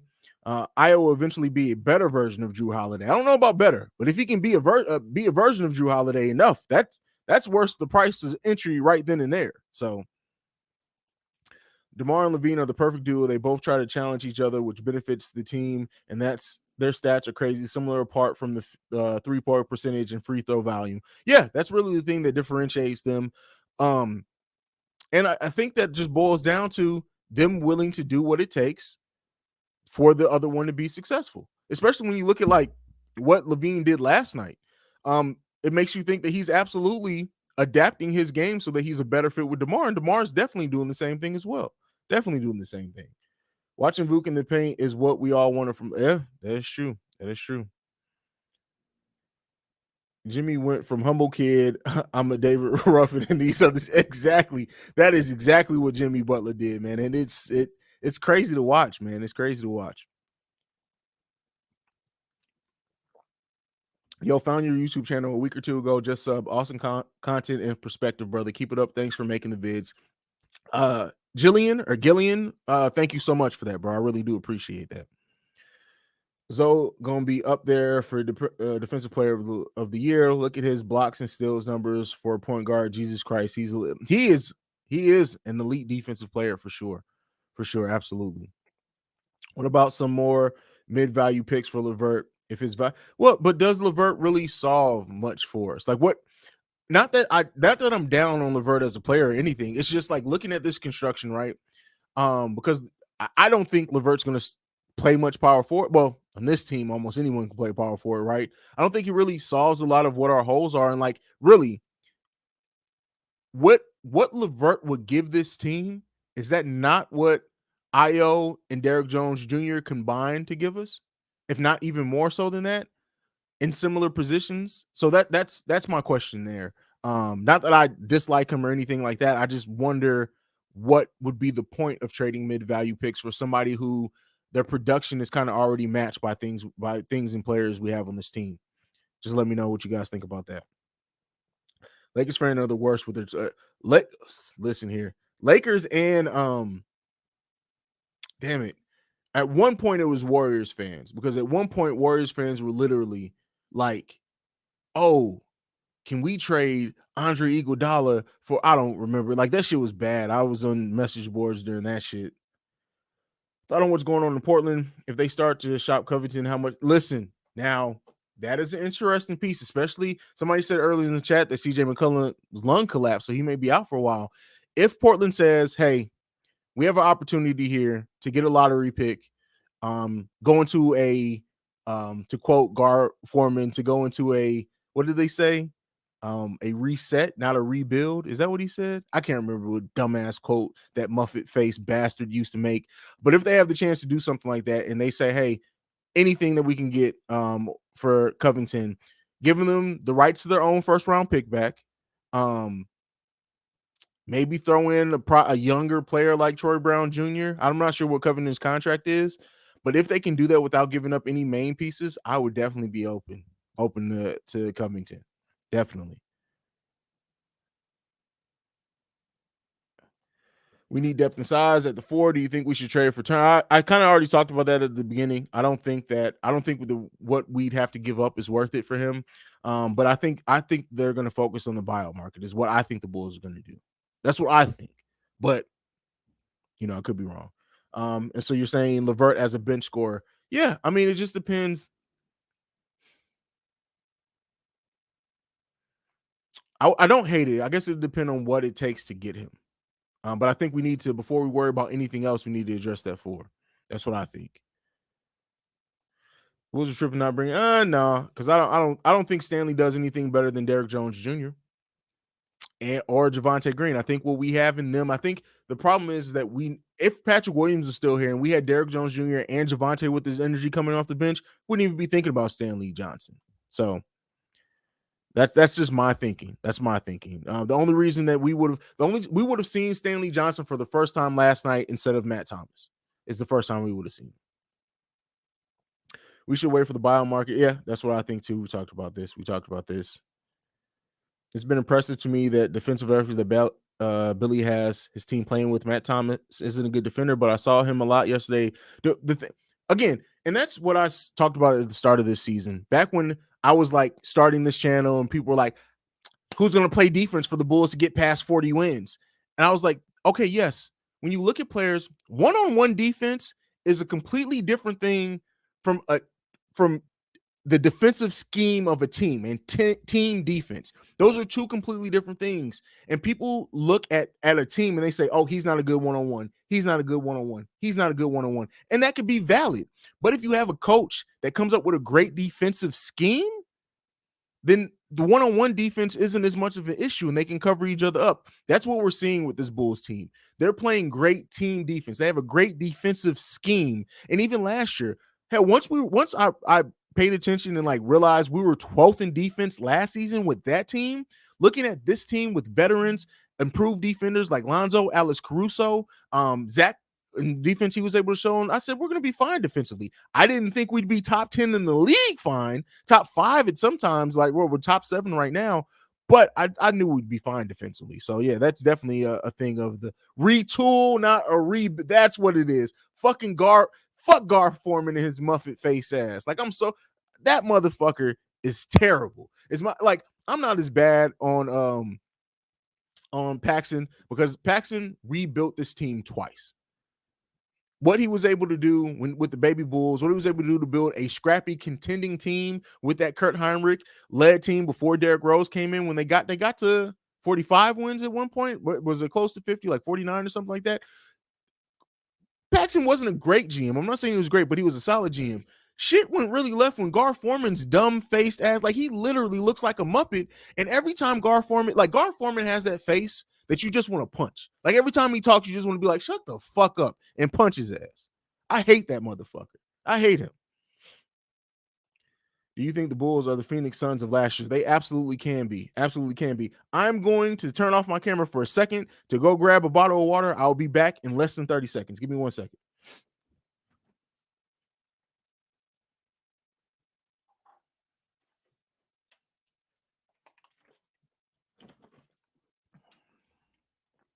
Why did I turn off my camera, you guys may ask? Because I podcast without pants on. So I didn't want to swing in front of the camera and YouTube show. No, let me stop. I'm just playing. I fully clothed when I podcast, but I didn't know that would be weird to see me stand up with my basketball shorts on in the camera. So turn the camera off to go get my water. Speaking of Gar, I think he dropped a dime on the Ball trade. He probably did. Fuck that motherfucker. I hate him. I really hate that dude. Can we wait for LaVine to win titles? He has his own shoes. We're all gonna cop the LaVines in Chicago. Listen, when LaVine, this is the thing. I think if this Bulls team gets to even the Eastern Conference Final, much less the finals, DeMar looking for retribution for the Kawhi thing he got, LaVine trying to show and prove. And don't forget, I think LaVine will, no matter what else happens, if LaVine wins the Finals MVP, I think he qualifies for the Supermax. But that's not what I want him to play for. But this team, the chip in which they play on their shoulder, Lonzo getting to the finals, you're gonna damn near have to kill the Chicago Bulls to keep them from winning games if they make it to any finals, Eastern Conference or the NBA Finals. That's gonna be real. I don't know, because has Daniel Gafford improved his mid-range shooting any? Now he would have been great, don't get me wrong, but yeah. It makes me want to cry to be a little Bulls fan, to know how much we had to suffer for being so bad, and I'm happy for Zach for sure. Listen, I've said this before. I call it this. We have Bulls fandom PTSD because of all the shit and the years of bullshit and crap that we had to deal with. We absolutely have a form of PTSD. That's why people who want this team to trade away whatever we can to get what they think is going to be the final piece. While I don't agree, I understand, because it's been so long since we've been legit like this, that you want it so bad. Like you can taste it because it's palpable. You want to get that as much as you can. So I understand it for sure.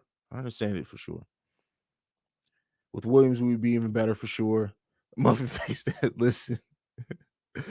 I don't think he would have fixed it. A face you want to punch, absolutely. Changed it back. Team defense is more important than one-on-one defense nowadays. It's so much pick and roll, ball movement, and three-point shooting. You have to rotate. Your team has to be in sync, and you can see it now. Absolutely. And what I've been saying, the way that Lonzo talks, and Caruso too, like anything that I say about Lonzo on defense, copy paste it to Caruso. Basically, the way that they talk, that Lonzo talks on defense has showed LaVine what to look for on defense and has made him a better defensive player. Absolutely. You can't take that away from any of them. I ain't gonna lie, the culture Acme and Billy brought here is crazy, because the limited minutes I saw from Javante last year, you couldn't tell me this, because, hey, listen, I wouldn't have believed it. When the preseason came and they said Javante Green was going to be starting power forward, My initial response to that was Billy Donovan has lost his goddamn mind. Like legit. That was my response to that. Billy Donovan has lost every marble that he had. And then the first game happened. And I was like, I be goddamn. Well, let me shut the fuck up. So that's what I feel. Man, imagine the Bulls get swept in the playoff series. Look, man, listen, don't bring that shit here. Edwin, Rios, bro, why? Why would you say that? Don't say that. If the old front office was still here, we would have the same. Listen, if the old front office was still here, Cristiano Felicio would have been re-signed. Chris Dunn probably would have got a qualifying offer. I don't even want to go down. Like, this is dark. How do you think we match up against the Warriors? Listen, I don't think anybody matches up with the Warriors right now. Again, the Bulls that game that they played sucked. But I expect a better look the next time we face them. Phoenix, I actually think the Bulls match up pretty good against Phoenix, if I'm being honest. I really do think they match up pretty good against Phoenix. Thoughts on The Last Dance and the drama call? Listen, Scottie Pippen has to be an early onset dementia. Scottie Pippen has lost his motherfucking mind. I understand his beef with The Last Dance. I can completely The Last Dance was a great documentary as well. It was definitely more Jordan side. And I was surprised that they showed as much negativity about Jordan as they did, but it definitely was harsh on Pippen. Definitely. Now, that's not to say it wasn't necessarily deserved, because I'll tell you what, imagine right now if LaVine was out and DeMar refused to go in the game in the fourth quarter. We all eat DeMar alive. So I understand like why they reported on the way they did, but it was definitely harsh. Now, Horace, on the other hand, it is what it is. All right, I'll put the thing. Oh man, thank you. I'm losing my shit, man. Hey, Petty Rose. The longer the stream goes on, the more likely Petty Roosevelt, and I'm liable to say some crazy shit. Who's your top 3 favorite Bulls players right now? LaVine. I love Lonzo and Alex Caruso. That's not to say DeMar or to shit on anybody else, but I love Alex Caruso. Like, again, I'm a guy who has a chip on my shoulder at all times. I love being an underdog. And because of that, I love Alex Caruso. I love Zach LaVine just because of how he's transformed himself as a player since he's gotten to this team and his time in the league in general. And I fucking love Lonzo Ball. So there you go. Hey, let them know. Y'all got to go in one of their live stream and keep talking about Chicago Bulls Central. Make sure you say Chicago Bulls Central so they won't think the other channel. I would love to do it. They don't know I exist, and I understand. I've been around for 4 months. I would travel to Chicago to be on their show. That's how much I would do it. I love what they do. And it's not even just because they have a huge following or anything. I'm saying if things were even, let's I have 2,000 subscribers. Let's say they had 500 subscribers, but they were doing what they were doing. I would do just about anything to be on the channel because I love what they do. I love the way that they break it down during the live calls that they do. There's no way I can be as entertaining during a whole game as what they are. I can't do it. I can't do it.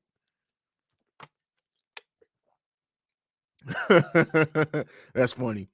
Shout out to Vooch for keeping Joe. It was more team. It wasn't Vooch one-on-one. It was more team scheme, but he matched the MVP in just about everything. Now he still got a triple-double, but look at the amount of shots it took for him to score what he did. Bulls did a great job. And he recovered since Future made. That's funny. Scotty's broke that garbage ass hand whiskey ain't selling. Oh man, that is funny. I agree with the Phoenix take. I think Lonzo can absolutely slow down and get in the head of Chris Paul, especially because he's a younger player. What Chris Paul did to Derek Fisher that one year the Hornets faced the Lakers in the playoffs is what Lonzo would do to Chris Paul at this stage of his career. I trust Derek. I'm sorry, not Derek. I'm going to say Derek Rose. Zach LaVine, Devin Booker kind of gnaw each other out on offense, but I trust LaVine more as a defender. And I think the rest of the team just kind of works out the way it is. I love our matchup against the Suns. Of the Suns and the Bulls in the finals, I'm picking the Bulls every single time.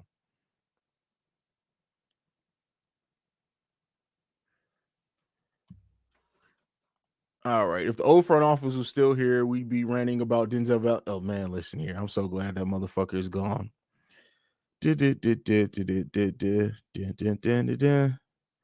What's Lonzo's ceiling? So this is a great question because it's multifaceted. Right now, with as long as DeMar's on this team and the Bulls are playing the way that they're playing, his ceiling is going to be a defensive first point guard. And again, he still can add into that mid range. I'm not saying he's only going to be a 3-point shooter, be 3 and D. But I just don't think we're going to see Lonzo possibly be an all-star until DeMar is on his descent. Or they completely change it and play through Lonzo. But Lonzo Ball is absolutely going to be an all-star while he's a Chicago Bull. Absolutely. Absolutely. I'm almost convinced. Listen, once I saw Zoe rotate on power forwards and stay with them and use his length intelligently, I was like, this motherfucker can guard anybody. We don't need Miles. Come on, man. That's a lazy take. We don't need Miles Turner. No, we don't need that. Actually, I would say Miles Turner is more than what we need. We don't need Miles Turner. No. Words mean things. So when you say stuff like need, no, we don't need Miles Turner. What's up? What's up, Brandon Peck? Can all my Bulls, bro, just take a moment to appreciate this moment? It just hits me sometimes. What moment? What are we talking about? Mine are DeMar LaVine, Zoe. I'm a Raptors fan. That's why I support DeMar. I'm glad he finally got out of San Antonio. Also watching the Bulls more. LaVine is so underrated. He's become one of my favorites. Hey, like I said to someone earlier, it's great. It's great that you they came in for DeMar, but you've learned to appreciate the team. Welcome to the Bulls. If Zoe can get his rim finishing down and a better midi, he damn near. That's a great comp. That is a great comp. Perfect scenario is getting Turner without trading P. Green or DJJ. I feel that. Lonzo and Caruso will be first and second all-team defensive team. Book it. From your mouth to God's ears. Just the Bulls being a real team again. After the last few years, it was hard watching some of those lineups. Yep, for sure. We can't lose against the Cavs tomorrow having Denzel and Laurie. I mean, we can, but, it is what it is. It is what it is. All right, we're about to wrap it up. Go ahead and get your last takes in. We went an hour and 41 minutes, so we went longer than we did usually for after games. Usually after games, we go about an hour and a half. But I wanted to just spend this time with you guys. Hitting 2K subs. I wanted to spend this time with you guys. Yeah, that's what I wanted to do, man. I'm glad this was a great stream. Great stream. Absolutely. We have a Giordano's here in Columbus, Ohio. We have one, and I frequent it quite a bit. So, yeah, I really do. I love Chicago style. That's really the only deep dish I like. I don't typically like deep dish pizza, but Chicago, and I know how to make homemade Chicago style deep dish is pretty good too. People future, absolutely. God, I hope Lonzo stays on this team long enough so that he and LaVine can have their primes together. Yeah, I think that it would take LaVine and Lonzo should probably play together throughout their whole primes. I don't see a world in which that doesn't happen unless something goes terribly left. I really think that they're going to be there for a minute. Maybe he didn't want more clock because of his age. Keep that in mind. Maybe he signed there because he didn't want to have to pick up a better load. Do you think LaVine still needs to improve on his mental strength? I notice he gets emotional. I think we talked about that, especially when the refs get in his head. But I think we're seeing him improve that just in this season. We're seeing him improve that some. So for sure. Bulls top 3 seed, DeMar LaVine All-Stars, DeMar LaVine All NBA teams, both finished top 10 MVP voting. Which one's valid? I think all of those could be valid, to be honest with you. Yeah, I think as of right now, if they keep playing the way that they are, that all is happening. You should do a sim on the Bulls game. Oh no, I don't know if I can keep up the energy for that and do a live stream afterwards. It'd have to be either or. Brennan, that'd be his "You Miss Me" game. That would be funny as hell. Both at full strength, how competitive could this current Bulls team be against those Derrick Rose? Oh, whew. That team was a defensive beast. Man, it definitely is going 7 games, right? I think that 7th game is going to like triple OT, and it's gonna become a duel between. The thing is being fair, looking at it. So Joakim will cancel out Vooch probably for sure, easily. Depends on who we have starting the power forward, but what Carlos being there or Taj, but I think Lonzo would be able to get in Derrick Rose's head. As much as I love Derrick Rose, and I think Derrick Rose in his prime is a much better player than Lonzo in his prime, but when you look at like the way that Derrick Rose was defended in certain games, Lonzo's length, athleticism, and size, he would have been able to guard Derrick Rose, and I think that would have disrupted that team a little bit more. That's what I think.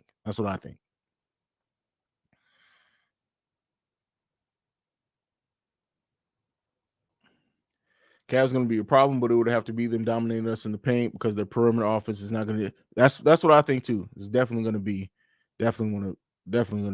that. Now I think this team would be the 10. Oh man, I don't know. I don't know about that, man. I don't know. But all right, that's my time for tonight, man. I appreciate you guys. Make sure you like, share, subscribe, all that good stuff if you aren't already. Thank you again for getting this channel to 2,000 subs. We actually passed 2,100 today too, which is crazy. We got like 120 subscribers in one day. Thank you guys so much for all the support, man. I will see you guys definitely tomorrow night after the game. I'll also drop a video tomorrow morning as well during a preview of the game tomorrow.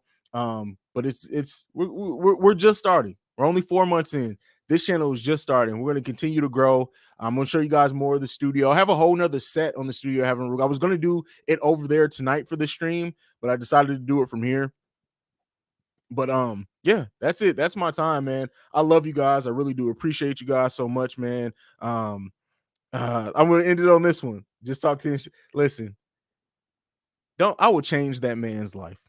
But anyway, Petty Roosevelt aside, thank you, Jonathan Washington Jr. Petty Roosevelt aside, man, I love you guys. Thank you for all the support and everything. Like I like to end every episode on Go Bulls. Love you guys. Peace.